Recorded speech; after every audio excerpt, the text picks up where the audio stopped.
기하시 하나님 말씀은 사사기 20장 21절에서 26절입니다. 다 같이 21절에서 26절 합독하겠습니다. 시작. 베냐민 자손이 기브아에서 나와서 당일에 이스라엘 사람 2만 2천 명을 땅에 엎드려 드렸으나 이스라엘 사람들이 스스로 용기를 내어 첫날 전열을 갖추었던 곳에서 다시 전열을 갖추니라. 이스라엘 자손이 올라가 여호와 앞에서 저물도록 울며 여호와께 여쭈어 이르되 내가 다시 나아가서 내 형제 베냐민 자손과 싸우리까 하니 여호와께서 말씀하시되 올라가서 치라 하시니라.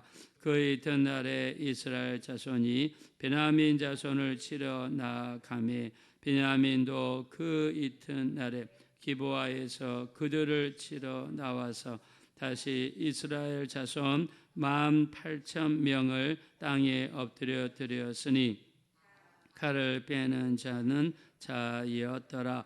이에 온 이스라엘 자손 모든 백성이 올라가 베델에 이르러 울며 거기서 여호와 앞에 앉아서 그날에 저물도록 금식하고 번제와 화목제를 여호와 앞에 드리고 아멘.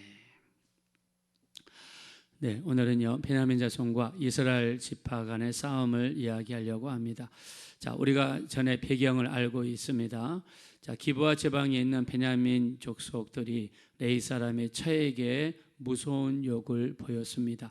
밤이 새도록 이 여자를 욕을 보였는데 여자가 얼마나 힘들고 괴로웠던지 하룻밤 사이에 죽어버리고 말았습니다. 너무나 잔인하고 너무나 끔찍하고 상상하기도 어려운 무서운 일이 발생했습니다. 레위 사람은 이 첩을 12토막으로 나눠서 이스라엘 12지파에게 보냈습니다. 자, 그러면서 베냐민 지파 사람들, 기브아에 살고 있는 베냐민 지파 사람들의 만행을 온 지파에게 고발하고 말았습니다. 11개의 지파는 하루아침에 베냐민 지파의 적이 되었습니다. 자, 우리가 20장 마지막까지 읽어보면 궁극적으로 베냐민 지파는 하나님의 심판을 받아서 역사의 뒤안길로 사라져버리고 맙니다. 무서운 역사죠. 베냐민 지파 사람들의 무서운 죄가 온 지파가 멸망받을 수밖에 없는 그런 결과를 가져왔습니다. 자, 우리가 전에도 이런 일이 있었죠. 이 나머지 형제들 전체가 한 사람을 대적하는 일. 우리가 오늘 읽었던 베냐민 지파도 마찬가지죠. 11개 지파 전체가 한 지파를 대적을 했습니다. 자, 이거는 베냐민 지파의 죄 때문에 일어난 일이었죠. 자, 우리가 앞서 살펴봤던 창세기에서도 10명의 형들이 요셉을 대적을 했습니다. 자, 그러나 그때는 요셉은 웅덩이에 빠져도 나왔습니다. 또 애굽의 노예로 팔려갔어도 거기에서도 서바이브 생존했습니다. 감옥에 들어가서도 감옥에서 나왔습니다. 오히려 웬걸이요 애굽의 총리가 되는 역사가 일어났습니다. 우리 주변에 사면이 벽이고 어려움이 있다 할지라도 하나님만 우리 편이 되시면 우리는 웅덩이에 떨어져도 나올 수가 있고 노예로 팔려가도 생존할 수가 있고 감옥에 들어와도 오히려 하나님이 높이셔서 총리가 되는 인생 역전의 역사가 나타나게 될 줄로 믿습니다. 오늘 우리가 새벽 예배 드리고 기도하고 찬양하고 하나님의 말씀을 상고하는 것은 하나님을 내 편으로 만들고 하나님이 나를 도우실 수 있도록 하나님 코드에 우리가 마치는 가정이 되는 것입니다. 이 시간을 100배 잘 활용하셔서 하나님이 우리 편이 되시는데 쓰임받는 귀한 삶이 되시기를 예수 이름으로 축원합니다. 자, 그러나 베냐민 지파 사람들은요 자신들의 죄가 나머지 11개의 지파를 적으로 만들었습니다. 자, 베냐민 지파 사람들은요 이 인구가 얼마냐? 싸움에 나갈 만한 사람들, 즉 20세 이상의 싸움에 나갈 만한 사람들이 2만 6천 명이고요. 기브온 지방의 기브아 사람들은요 700명 정도 됩니다. 즉 2만 6,700명입니다. 자, 근데 이스라엘 열왕기 지파는 몇 명이에요? 40만 명입니다. 자, 우리가 말씀 한번 살펴보겠습니다. 앞으로 쭉 올라가셔서 15절입니다. 자, 15절 다 같이 한번 읽읍시다. 시작. 그때 그 성읍들로부터 나온 베냐민 자손의 수는 칼을 빼는 자가 모두 2만 6천 명이요 그 외에 기브와 주민 중 택한 자가 700명인데, 자, 여기 보면 베냐민 지파는 2만 6천 명입니다. 또 기브와 사람들은 700명입니다. 다 합치면 2만 6,700명이요. 자, 26,700명이면 굉장히 많은 숫자죠. 자, 근데 이스라엘 지파는 몇 명이냐? 17절 가보실까요? 다 같이 읽겠습니다. 시작.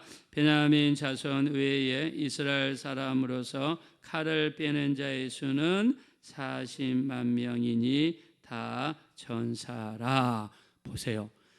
이 11개 지파에서 추리고 간줄인 사람이 40만 명이에요. 그리고 그들은 다 성경에 뭐라고 그랬습니까? 전사라고 그랬습니다. 전사하면 전쟁터에서 잔뼈가 굵은 사람이라는 뜻이에요. 자, 얼핏 보기에도 40만 명 대 2만 6천 명은 게임이 되지 않습니다. 근데 이때 당시에 이스라엘 백성들이 그래도 하나님 앞에 나가 기도합니다. 하나님께서 어떻게 이야기하십니까? 자, 18절 보겠습니다. 다 같이 읽읍시다. 시작. 이스라엘 자손이 일어나 베델에 올라가서 하나님께 여쭈어 이르되 우리 중에 누가 먼저 올라가서 베냐민 자손과 싸우리까 하니 여호와께서 말씀하시되 유다가 먼저 갈지니라 하시니라. 아멘. 하나님께 여쭤봤습니다. 하나님, 우리가 올라가겠습니다. 어느 지파가 먼저 갔으면 좋겠습니까? 어저께 우리가 나눴던 말씀이죠. 유다 지파가 먼저 올라가라. 자, 이 말은 무슨 말입니까? 내가 도와주겠다, 내가 함께하겠다, 이런 어떤 함축적인 의미가 들어있지 않겠습니까? 자, 이스라엘 백성들은 아주 사기가 충만해서 올라갔습니다. 그리고 우리가 객관적으로 보더라도 40만 명 대 2만 6천 명, 여러분 이거는 정말 게임이 안 되는 거죠. 근데 인간이 이해할 수 없는 일이 벌어졌습니다. 40만 명이 올라갔는데 세상에 전쟁에서 졌을 뿐만 아니라 아군의 피해가 2만 2천 명이 죽었어요. 여러분, 베냐민 지파 사람들이 2만 6천 명이에요. 근데 11개의 지파 사람들 중에서 2만 2천 명이나 죽었어요. 자, 우리 한번 보실까요? 21절입니다. 다 같이 한번 읽어보겠습니다. 시작. 베냐민 자손이 기브아에서 나와서 당일에 이스라엘 사람 2만 2천 명을 땅에 엎드려 드렸으나. 보세요. 2만 2천 명이 죽었어요. 아니 40만 명의 사람들이 전사라면서요. 여기는 무슨 뭐 어린아이가 있는 것도 아니고 또 나이 드신 어르신들이 있는 것도 아니고 전사, 젊은 사람들, 싸움터에서 잔뼈가 굵은 사람들이라며. 근데 2만 2천 명이 죽었어요. 뭔가 이상하지 않습니까? 이스라엘 백성들이 너무나 슬퍼가지고 하나님 앞에 가서 울기 시작합니다. 자, 23절 한번 보겠습니다. 시작. 이스라엘 자손이 올라가 여호와 앞에서 저물도록 울며 여호와께 여쭈어 이르되 내가 다시 나아가서 내 형제 베냐민 자손과 싸우리까 하니 여호와께서 말씀하시되 올라가서 치라 하신. 울면서 하나님 앞에 나가 기도합니다. 하나님, 이게 웬일입니까? 이게 웬일입니까? 그때 하나님께서 또 올라가라 하십니다. 그런데 어떻게 됐어요? 또 올라가는데 이번에는 18,000명이 깨졌습니다. 자, 22,000명 더하기 18,000명이면 몇 명이 죽은 거예요? 4만 명이 죽은 거예요. 그러면 40만 명의 10분의 1이 죽은 겁니다.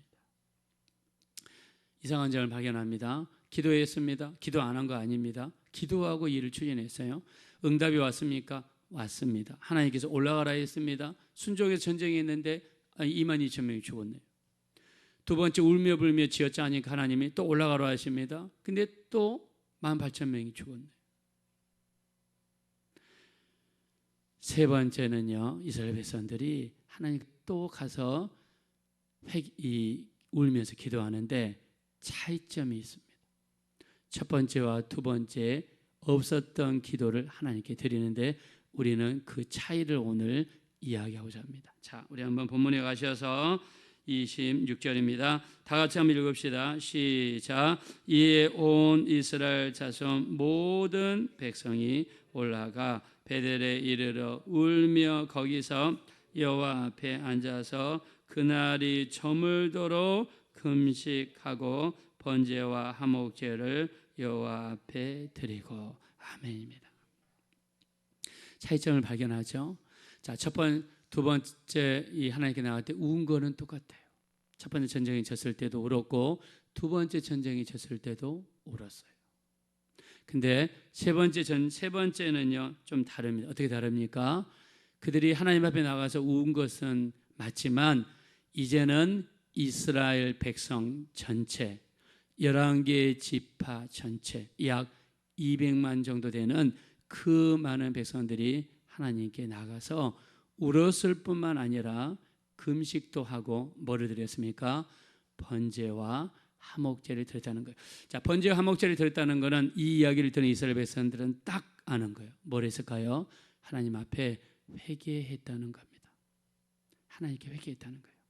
그리고 세 번째 전쟁에서는 이기게 되고 베냐민을 진멸하게 됩니다. 자, 그러면 우리가 여기서 하나님의 뜻을 알 수가 있습니다. 분명히 첫 번째도 기도했고 두 번째도 기도했어요. 첫 번째도 하나님이 올라가라 하셨고 두 번째도 올라가라 하셨습니다. 그러나 전쟁에 졌어요. 하나님께서 첫 번째 전쟁, 두 번째 전쟁에서는 승리를 허락하지 않았습니다. 여기서 우리가 알 수 있는 것은 우리의 모든 주권이 철저하게 누구에게 달려있는 거예요? 하나님께 달려있다는 것을 보여줍니다. 하나님은 우리에게 승리를 주시기도 하시고 우리를 피하기도 하실 수 있다는 것을 믿어야 될 줄로 믿습니다.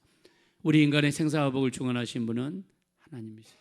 우리의 모든 것을 관장하시는 분은 하나님이세요. 우리의 삶, 우리가 언제 죽고 우리가 언제 어떻게 되고 이 모든 것을 주관하시는 분은 하나님이시라고 믿어주시면 다 같이 한번 아멘 하겠습니다. 하나님이세요. 그래서 하나님이 무서운 거예요. 뭐 귀신이 무섭다고요? 그게 왜 무섭습니까? 예수 이름 앞에 도망갈 수밖에 없어요. 여러분, 사람이 무섭다고요? 뭐 기껏해야 죽이기 하겠습니까? 죽으면 할렐루야죠. 우리 주님 앞에 먼저 갈 수 있으니까 할렐루야죠. 이 고통스러운 곳을 떠나 저 아름다운 천국에 갈 수 있으니까 할렐루야죠. 저는 할렐루야라고 생각합니다. 성경에서는 정말 우리가 두려워할 분이 하나님이세요.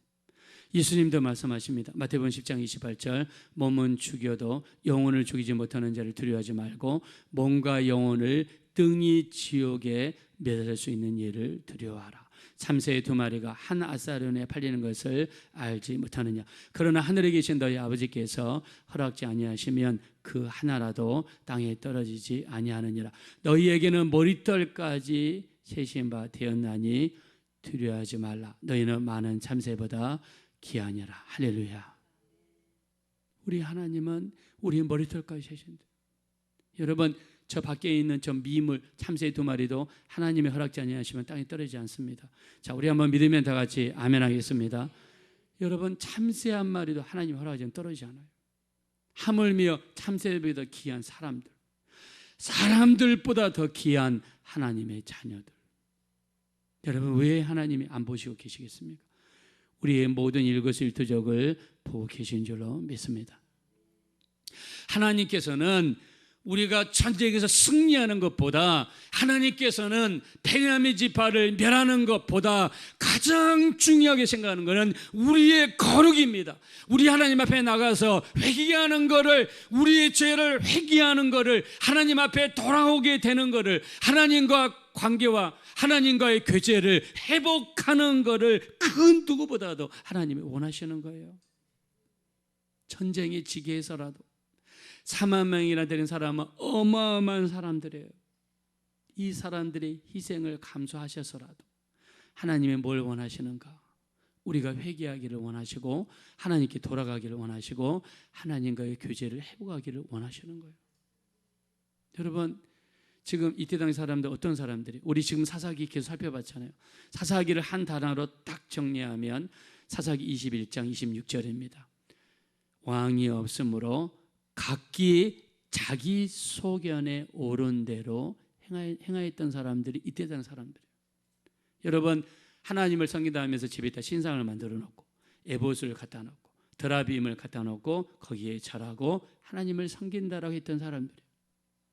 레위 사람들은요, 자기에게 주신 사명을 망각하고 여기가 먹을 것이 없고 힘드니까 여기저기 돌아다니는 바람에 이스라엘의 48개 성에서 말씀을 가르치고 예배를 인도해야 될 사람들이 함부로 움직여 버리니까 말씀이 이스라엘 떠나고 영적인 혼돈 속으로 들어갔던 시대예요.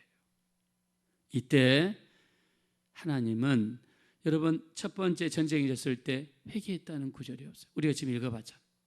두 번째 전쟁이 졌을 때로 울긴 울었지만 신세 한탄을 할 수 있었지만 하나님 앞에 회개했다, 하나님과의 관계를 노력했다는 구절이 없어요. 그러나 세 번째 기도할 때는 울었습니다. 번제를 드리며 자기의 죄를 회개합니다. 번제는요, 제물에다가 자기 손을 얹고 자기 죄를 전가시키는 과정이 번제입니다. 무슨 말입니까? 내 잘못을 돌아보고 내 죄악을 돌아보고 내 죄를 회개하면서 하나님, 내가 이제 돌아옵니다. 하나님과의 관계를 회복하기 원합니다. 나는 죄인입니다. 나를 불쌍히 여겨 주십시오. 이런 모습을 하나님이 기다렸다는 겁니다. 우리가 회개하고 하나님께 돌아오. 여러분, 그래서 하나님이 한탄하시지 않습니까? 우리 호세아서 4장 6절, 내 백성이 지식이 없으므로 망하는도다. 너희가 지식을 버렸으니 나도 너희를 버려 제사장이 되지 못하게 할 것이요, 너희가 하나님의 말씀을 잊었으니 나도 너희 자녀를 잊어버리게. 여러분, 하나님을 아는 지식을 버리면 하나님이 우리를 버리신대요. 하나님의 말씀을 잊어버리면 내가 너희 자녀들이 잊어버리시게 돼요. 우리 호세아서 6장 3절 보면 하나님을 알자, 힘써서 하나님을 알자. 그의 임하심은 새벽빛같이 어김없나니 비와 같이 땅을 적시는 늦은 비와 같이 임하시리라. 나는 인애를 원하고 제사를 원치 아니하며 번제보다 하나님 아는 것을 원하노라 말씀했습니다. 하나님은 하나님 아는 걸 원하신대요. 하나님과 우리 사이에 이 하나님께서 우리에게 장가 드신다고 했는데, 남편이 아내를 아는 것처럼 아내가 남편을 아는 것처럼 하나님은 이렇게 깊은 어떤 영적인 교제를 하나님이 원하시는 거예요.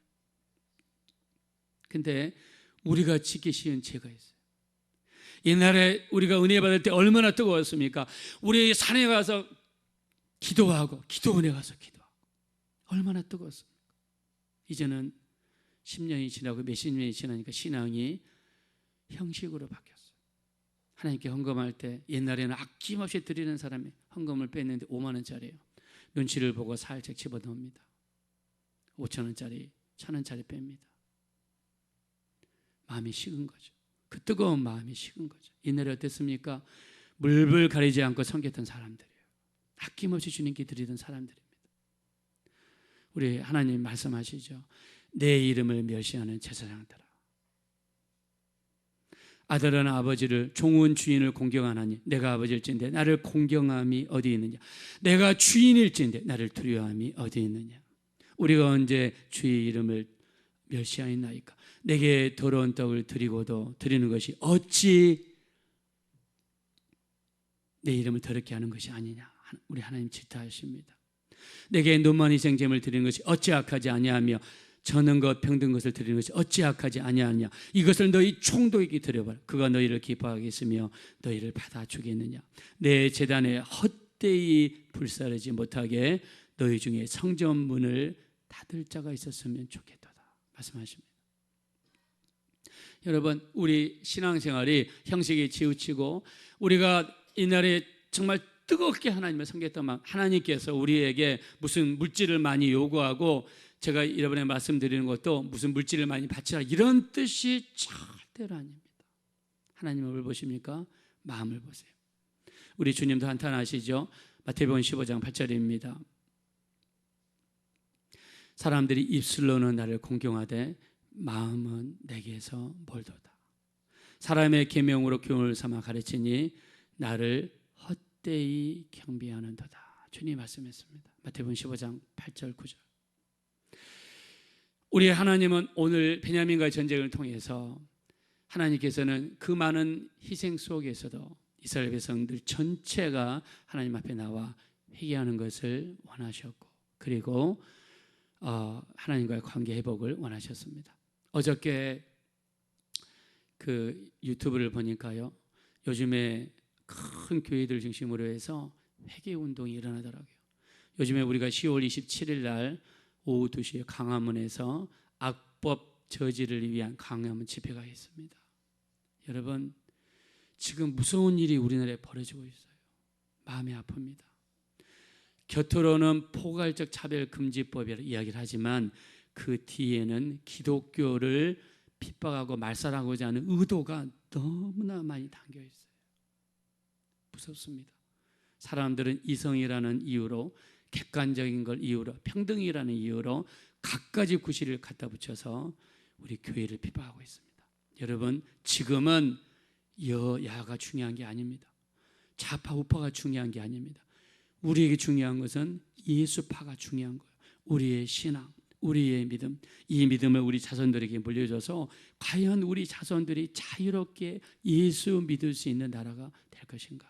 아니면 밖에서 전도도 못하고 우리가 밖에 나가서 예수도 선포하지 못하고, 여러분, 그런 나라로 전락해서 러시아라든가 일본처럼 노방전도가 금지되니까 일본의 예수 믿는 사람들이 0.04%예요.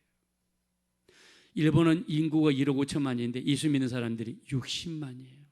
여의도 순복음교회 숫자보다 못한 사람들이 일본에 있어요. 밖에서 예수 말 못해요. 노방전도 못해요. 여러분, 예수를 전하지 않으니까 나라가 어떻게 됩니까? 우리나라도 부흥하는 교회들이 있죠. 그러나 극소수에 그치고요, 전체 한국 교회가 지금 침체에 빠졌습니다. 여러분, 우리 새벽 예배 보세요. 젊은 사람이 있습니까? 이제 여러분들 하나님이 주신 만수를 만끽하시고 주님께로 돌아가시면 새벽 예배 아마 여기 빌 겁니다. 아마 저희 교회가 나중에 새벽 예배 생존할 수 있을지 없을지 모르겠습니다. 무서운 영적인 현실 지금 다가오고 있지 않습니까? 우리가 정말 중요한 것은요, 나라와 민족을 위해 기도하고 한국 교회를 위해 기도하고 우리 전국에 있는 우리 모든 성도님들의 기도가 쌓인다면 반드시 하나님께서 피할 길을 내주실 줄로 믿습니다. 기도해야 됩니다. 하나님은 기도를 통해서 일합니다. 여러분의 가정에서도 하나님 어떻게 일하십니까? 여러분의 가족을 위한 기도가 쌓이면 우리 하나님 반드시 일해 주실 줄로 믿습니다. 우리 기도하셔서 우리 회개와 우리 하나님과 온전한 관계 회복을 통해 우리 하나님께 쓰임받는 여러분의 삶이 되시기를 예수 이름으로 축원합니다. 이 시간 기도하실 때 마지막 때 회개함으로 기도함으로 하나님께 나아갈 수 있는 우리가 되게 도와주십시오. 하나님과 온전한 관계, 온전한 교제가 이루어지게 도와주십시오. 우리 합심으로 간절히 기도하겠습니다. 돌아주고 잡으려시 하나님 감사합니다.